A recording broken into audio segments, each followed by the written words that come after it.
looking at an art piece that represents death. Let me ask you, what do you see? You might see splatters of black and red. You might see swords and skulls, white cloths, and perhaps darkness. But this was my painting of death. It contains none of the above. No blood, no darkness, and no sadness. This painting is my interpretation of the word death. And just like how every painting has a story behind it, this is my story. 2 years ago, I did a project at a local hospice where I had the amazing and rare opportunity to interview 3 patients about their life stories and personal experiences.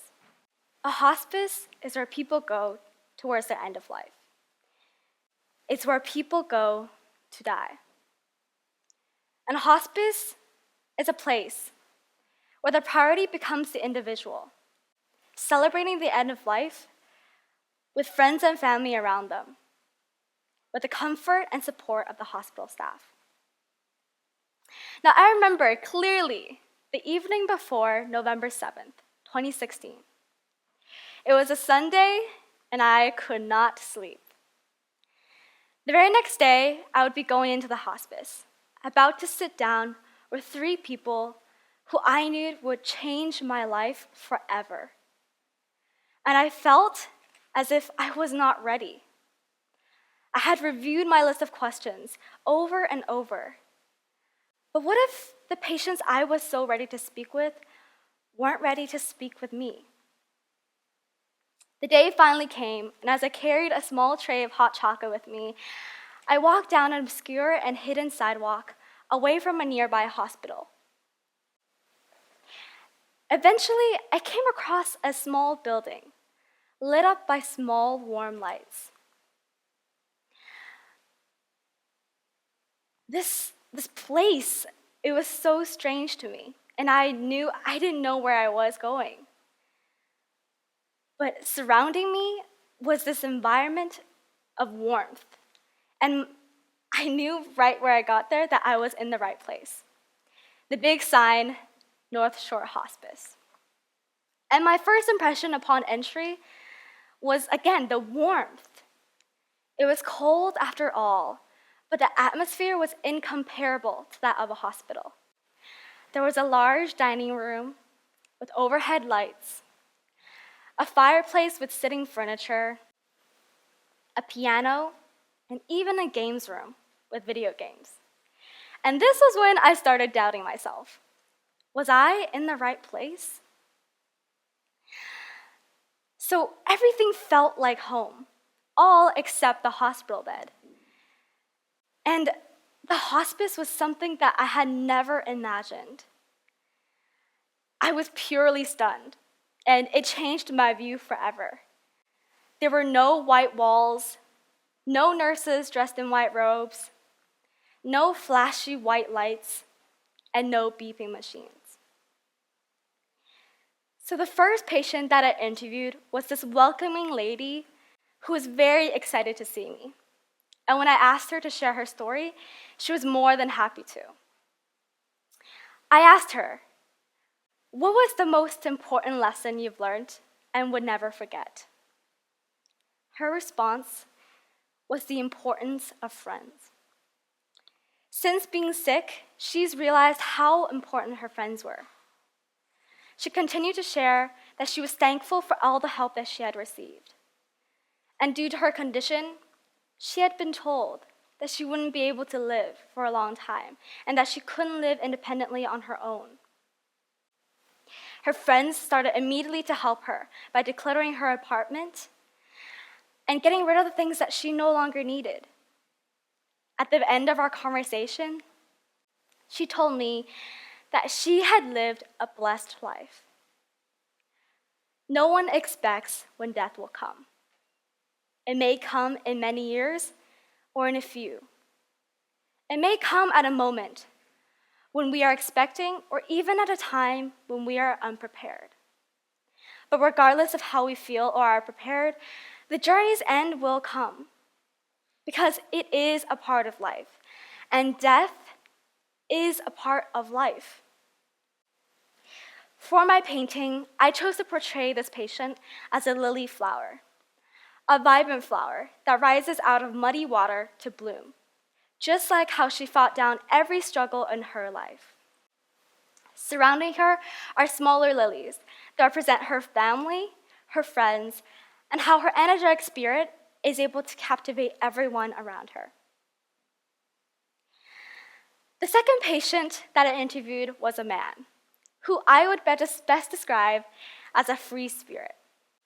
A man who is brave and capable of achieving anything he wanted to. When I asked him what moment in time that he would like to return to, it would be the first time he fell in love. He continued to share that the most important lesson for him was discovering the fact that he was not going to live much longer, and that he no longer had any more ambitions. There was nothing more on the bucket list, no more tasks. And the last remaining task was to kick the bucket itself. As we go about our days and are occupied with life, we don't think about the end. But this is normal. Here, however, was a man that had transitioned well from living life at its fast pace to slowing down and reaching the end. To me, this patient resembled a columbine flower, a flower that thrives on high mountain ranges, refusing to sway in the wind. To me, he was a man that was courageous and free. The last patient that I had interviewed was a bright woman who was incredibly imaginative and creative. When I asked her where in her heart is the most comforting place to go, she talked about her one-bedroom condo, where she had a small garden, her cats lying around, and how the concept of her enjoying tea on a Saturday afternoon on the deck. Enjoying peace and joy in this very moment of quietness. She continued to share that the most important lesson for her was the importance of family, and how they are going to be the one beside you, getting you through everything. She was a child at heart, and to me, her spirit resembled that of a sunflower, positive from the inside and out. Now, the pink carnation at the center of my art piece is inspired from a person I knew in my life, who fought strongly for her life, but eventually lost her life to pancreatic cancer. She was a close mentor, and to me, she belongs in this art piece. The carnation in florography means I will never forget you. And just like all three patients in this art piece, I will never forget the words they've shared with me. These 4 people that I've met have stories that are just as interesting as everyone else. And yet a lot of us don't even know what a hospice is and what purpose it serves. While I am happy that these patients are getting the help they need, I'm also aware that the younger generation has little knowledge about this idea and the importance of cross-generational learning. The people in the hospice are not excluded from society. There is something alive in these patients and in their stories. And my job is to be that voice. I wanted to be the megaphone for the people who are in the hospice who may no longer have the ability to walk or to speak.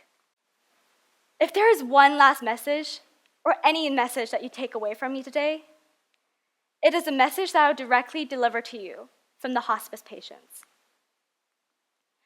Life is a journey worth celebrating.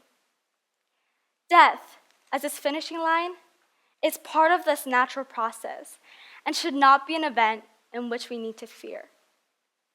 Instead, by focusing on moments and things that enrich our lives, such as memories and relationships, we can approach life's final moments with confidence of a journey well traveled. Thank you very much.